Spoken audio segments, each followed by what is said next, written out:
Шараның үткәрелү урыны Буравик спорт клубы. Катнашучылары Галимҗан Хәсәенов исемендәге балалар яшүсмерләр спорт мәктәбендә тәрбияләнүчеләр. Яшьләре 15-тән артмый, 14 үлчәү категориясендә иң-иңнәр ачыклана. В этом году первое соревнование.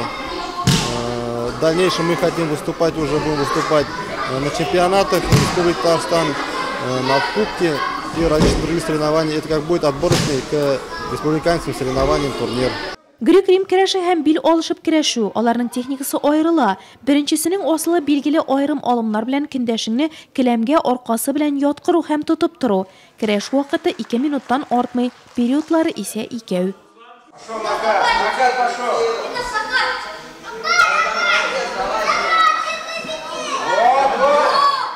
Данил Любимов өчен спортның әлеге төре яңа. Грек-Рим көрәше белән беренче ел гына шөгыльләнә ул. Шундый масштаблы ярышта катнашуы да тәүге тапкыр.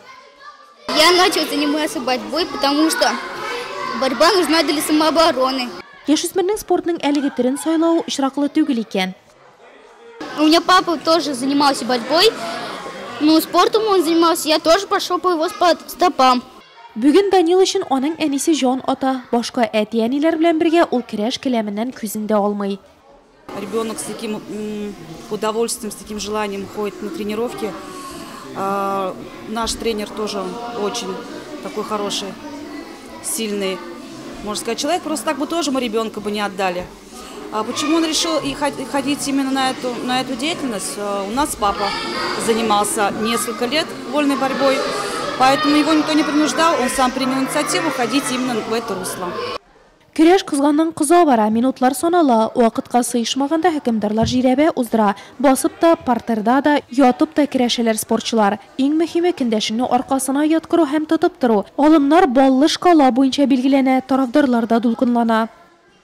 Мы очень благодарны, что в нашем Нурлатском районе существуют такие мероприятия.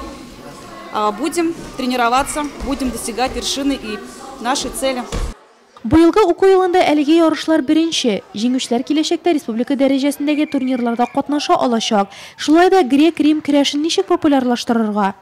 10-15 ел элек бу спорт төре безнең районыбызда, республикада бик популяр иде.